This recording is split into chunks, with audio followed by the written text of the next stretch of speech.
সোনার মানুষ বিরাজ করে এ সোনার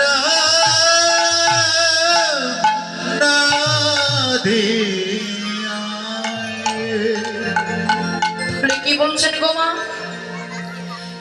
যেই গৌর সেই কৃষ্ণ ভজনিষ্ঠা করি নামেরও সহিত আছেন আপন শ্রী গৌরহরি। কাশ্মীরে তোর বৃন্দাবনে আইনি ছুটি আয়, গোলকের ধন যুগল কিশোর এখনো মিলছে নদিয়া। যে ধন কোনো যুগে কোনো কালে কোনো অবতারে যে ধন বিলন হয় না, সচির নন্দন গৌরহরি আমার আজ থেকে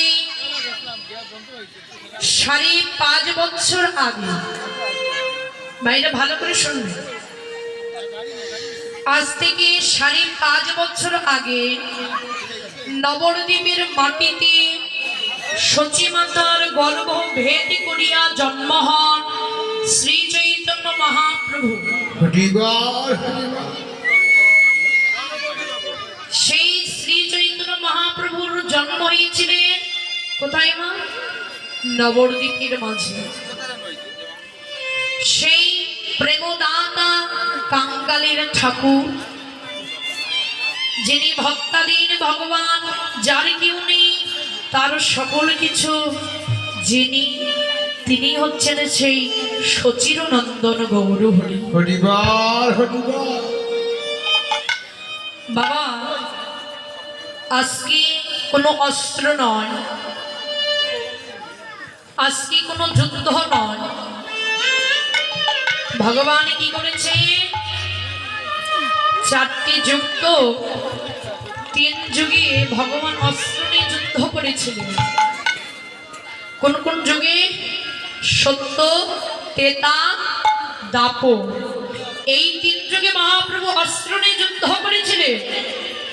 এবার কলিযুগ যেই মন্ত্র করলেন, মহাপ্রভু অস্ত্রটাকে পরিত্যাগ করে রাজার বসনটাকে পরিত্যাগ করে, রাজার বেশটাকে পরিত্যাগ করে, যার কাছে সর্বকিছু রয়েছে না আছেন প্রাণের বধূ বিষ্ণু পিয়ার অভাব, না আছেন সকাগণের অভাব, না আছেন ধনে বর্ষর অভাব, সেই মহাপ্রভু কিসের জন্য এসেছেন আজকে কাঙ্গালের বেশ ধারণ করে?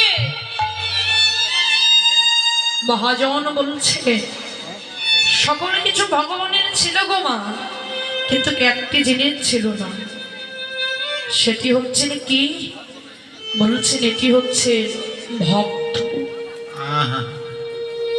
ভগবানের সকল কিছু ছিল কলিযুগে, কিন্তু তার অন্তরঙ্গ ভক্তির অভাব ছিল।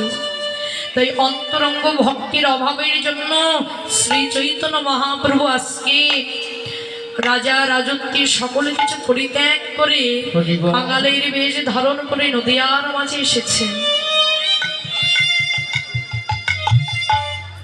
কেন? একমাত্র অন্তরঙ্গ ভক্তির জন্য। ভগবান বললেন বহিরঙ্গ ভক্ত নিয়ে হয় নাম সংকীর্তন, আর অন্তরঙ্গ ভক্ত নিয়ে করলেন প্রভু প্রেম রস আস্বাদন। জগতের জগতের প্রেম নয় বাবা, এ হচ্ছে হরি নামের প্রেম, কৃষ্ণ নামের প্রেমে জগৎ জীবকে লক্ষ্য করে বলছেন, হে জগতের জীব, এ হরি নামের প্রেম যদি তোমরা আস্বাদন করতে চাও, যাও যাও,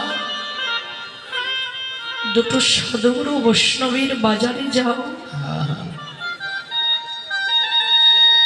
সাধুগুরু বৈষ্ণবের বাজারে গিয়ে আমার প্রেমটাকে আস্বাদন করো। কেন জানেন বাবা? এই প্রেম একমাত্র কোথায় পাওয়া যায়? বলছেন এই হরিনামের প্রেম একমাত্র বৈষ্ণবের বাজারে পাওয়া যায়। এই যে আজকে যেমন সাধুগুরু বৈষ্ণবের বাজার লেগেছে, এই বৈষ্ণবের বাজারে কিন্তু এই প্রেমটাকে পাওয়া যায়, অন্য কোথাও পাওয়া যায় না। কেন? যখন নবদ্বীপের মাঝে রাধা মোহন বাবাজি দুটি নয়ন ধারায় কৃষ্ণ বলে কাঁদতেন, ভক্তগণ একদিন রাধা মোহন বাবাজিকে জিজ্ঞাসা করলেন, প্রভু তুমি অন্য নাম শুনে কোনদিন কখনো দুটি নয়ন ধারায় কাঁদো না, কিন্তু গো বলো এই মধুর কৃষ্ণ নাম শ্রবণ করলে তোমার নয়নের বরিশন আর ধরে না। পৃথিবীতে কত নাম আছে, সকল নাম তুমি শোনো, তোমার কিছু হয় না, কিন্তু যখন তুমি কৃষ্ণ নাম শ্রবণ করতে যাও তখন তুমি এমন করে কাঁদো কেন প্রভু? বলছেন কেন রে, তোরা কি কেউ জগতের মাঝে কৃষ্ণ বলে কাঁদতে পারিস নি? ভক্তগণ কি বলছে? ভক্তগণ প্রশ্ন উত্তরে বলছেন, বাবুজি আমরা এই মধুর হরিনামে কাঁদতে চাইলেও আমাদের মনটা যে কাঁদতে পারে না বাবা।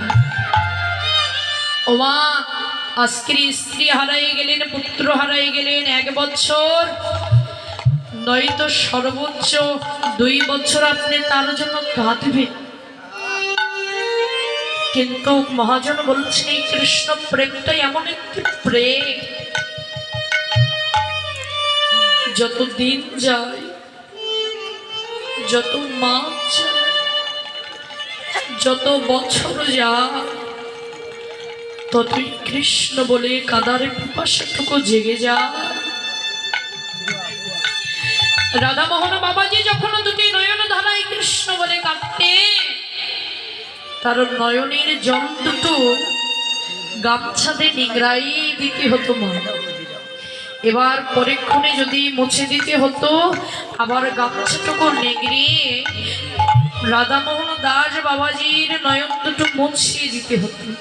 ভক্তগণ একদিন জিজ্ঞাসা করলেন, প্রভু তোমার মতো আমরা কৃষ্ণ বলে কাঁদতে চাই, বলো কোথায় গেলে এমন কৃষ্ণ বলে কাঁদতে পারব? ভক্তদের কথা শ্রবণ করে দুটো নয়নের জল ফেলে দিয়ে রাধা মোহন দাস বাবাজি ভক্তদের দিকে লক্ষ্য করে বলেছিল, রে ভক্ত, আমার মতন যদি কৃষ্ণ বলে কাঁদিতে চায়, ওরে কৃষ্ণ বলে কাঁদিতে চাও, ওরে ভক্ত রে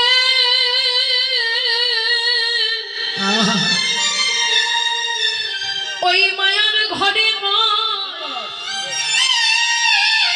ওই মায়ার সংসারে নয়,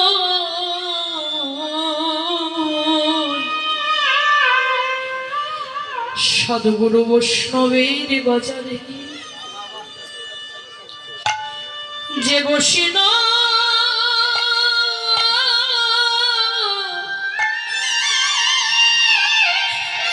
মধুর হরি কৃষ্ণ কথা শ্রবণ করে, ওরে যমন করে,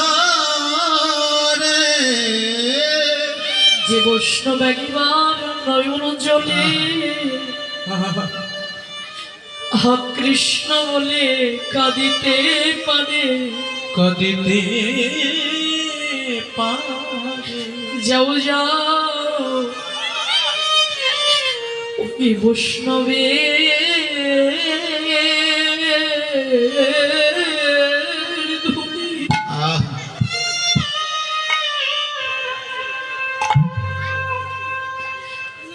ও ওই বৈষ্ণবে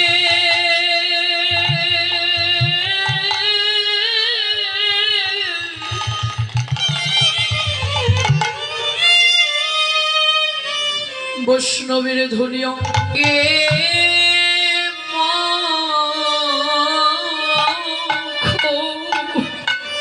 একদম